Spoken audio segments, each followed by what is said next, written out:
If there's ever a word to describe a franchise I've never experienced until the latest entry, then it would be WarioWare Get It Together. Wait, hang on, that's 5. Maybe 6. But with WarioWare Get It Together being out for a short while, I got to experience a good chunk of what that game had to offer. I mentioned this about a few weeks ago that I've never actually played a single game in the WarioWare franchise. I've just seen gameplay of it. But it's just not something I got around to. Like Pikmin. Damn it, why do I keep doing that? I played the demo of Get It Together, and as the title of that video implies, it's pretty great. I just got a small taste of awesomeness that game had to offer. And it was just a demo. But does that awesomeness carry over into the full game? We'll have to see. But yeah, today for my first ever actual review, very proud of that, I'm going to review WarioWare Get It Together on the Nintendo Switch, talking about its microgames, its gameplay, and whatever the hell else goes along with WarioWare. All while avoiding spoilers along the way. That's actually very important. Let's begin.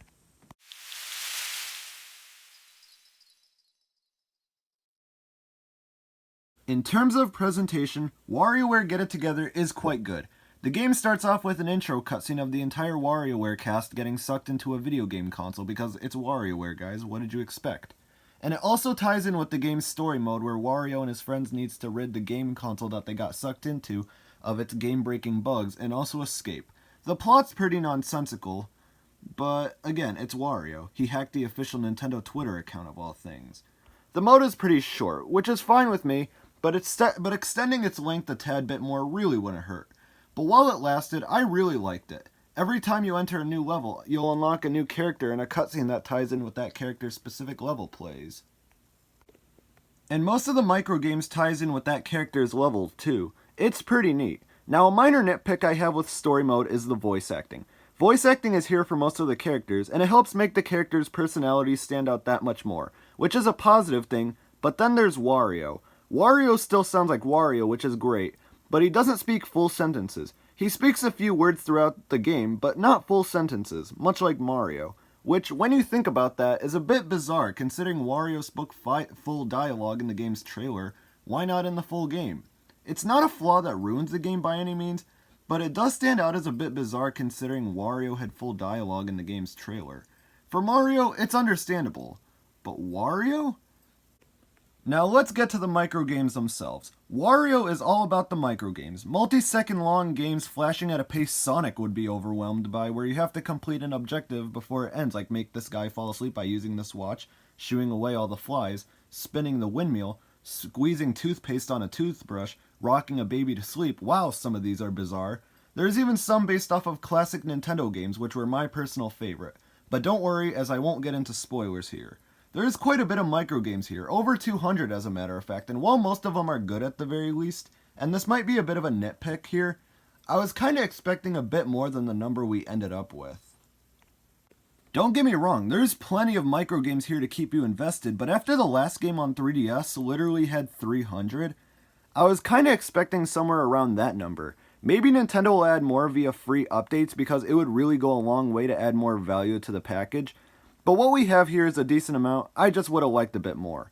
And while I'm talking about the microgames, I should bring up how they've changed quite a bit here. In the past, the microgames had you doing the task the game asked you to do.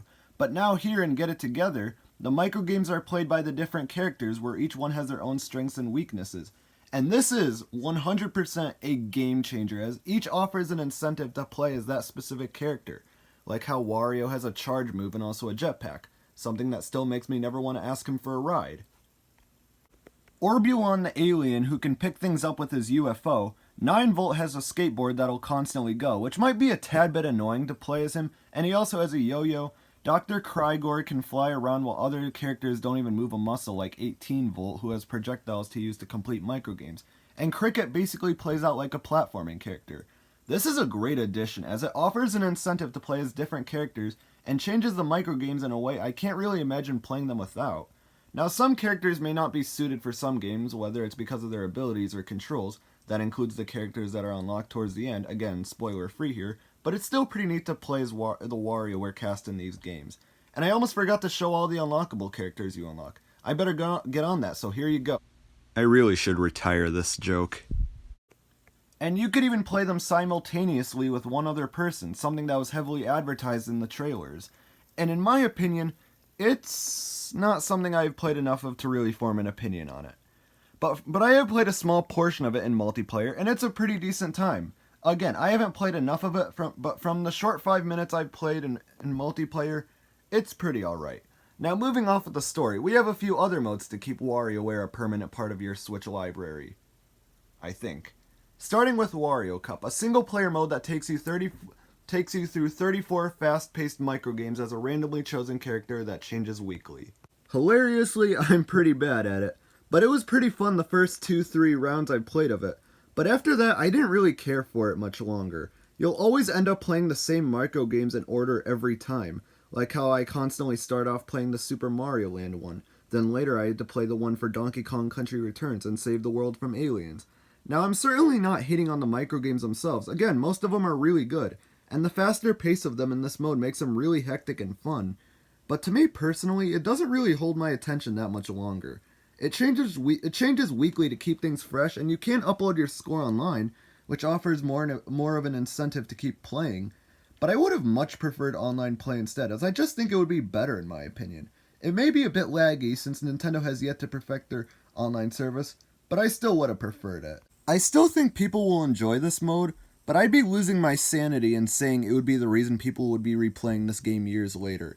And can we bring up the fact that online play is not here, which is simply just mind-boggling? You introduce simultaneous multiplayer to the microgames and have all these extra games on the side and not give you the ability to play online. Don't let my complaints and opinions give you the wrong idea about the game. I still really enjoyed it. But no online multiplayer? This is something that simply needs to be added in the game via a free update within the next 2 months, because why release a game in 2021 with no online multiplayer? Now, aside from Story Mode and Wario Cup, there's the Platopedia. It's a mode that lets you play all the game's microgames over and over again, and each time it gets faster. It gets harder the more you progress, and it's fine, I suppose. But moving on to Mission Mode for the completionists out there, this is basically a mode where by completing certain tasks the game asks you to do, you've completed the objective and you get currency which you can use to buy stuff from the shop, like more customization options for the characters and stuff. You can also use currency in story mode, like if you get a game over, you could spend currency to get another try on the level you failed on instead of just starting over, which I find to be pretty convenient for Wario because he knows I'm going to keep spending my money to buy my way to the end. Now, jokes aside, I never actually used this feature all that much. I really only used it a few times when I needed to, when I kept failing in a specific level and stuff. But there's also crew mode where you can test out the game's characters, customize them, and other stuff like that.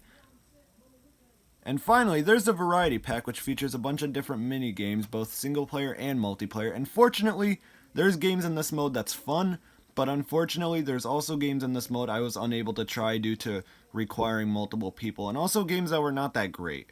Like Gotta Bounce, which is a simplistic keep the ball from hitting the ground kind of game, and it's as bare bones as it sounds. Some extra effects come in, like wind to keep it from being boring, but it doesn't really make the game much harder in my opinion. Friendless Battle also isn't really my favorite either, as you're just trying to take out all the enemies on screen. It's similar to Mob Smash from Smash Ultimate, which means it's kind of fun, but it's not as fun as I don't really think the Mob Smash nature is perfectly suited for WarioWare's gameplay, though I think you'll get some fun out of it. Now, while I didn't have the opportunity to test the other games here, I was able to try High Five and Daily Grind, both of which were pretty fun. I think they'd be more fun in multiplayer, but unfortunately I only had a limited amount of time to try that out for. Now, to sum up my review for WarioWare and piss people off with the score I'm going to give it, let's talk about everything that's positive with the game. The new way of playing microgames as each of the characters is genius, the story mode is very enjoyable, the microgames are fun, and some of the extra minigames in the Variety Pack are also a lot of fun, and by some I mean the only 4 minigames that didn't require 2 players or more. Now we get to the negatives. The Wario Cup is fun at first, but slowly became something that I didn't really want to go back to afterwards. The lack of online play is kinda lame, and the baffling exclusion of Wario not being fully voiced by Charles Martinet is a bit bizarre. Now let's see that score. If I had to give WarioWare Get It Together a score from 1 to 5, with 1 being the worst and 5 being the best, what would I give it? For me, I'd probably have to give a 4. For someone who's never actually been introduced to the WarioWare series before this, The developers actually did a really great job making someone who's never actually a fan of WarioWare be a fan of WarioWare. That's actually really impressive. It's not flawless. WarioWare Get It Together doesn't reach the heights of other critically acclaimed Switch games, aka Breath of the Wild and Mario Odyssey. But if you're looking for some bite-sized fun, whether in single player or multiplayer, then WarioWare Get It Together is well worth your time and money. But then again, I forgot to mention that with 9V Nintendo Classics microgames, there's no microgames based off of Wario Land. 0 out of 5. But anyways, thank you so much for watching. If you enjoyed the video, then please consider subscribing and checking out my other videos on my channel where you'll find more videos like this one. And I'll see you next time.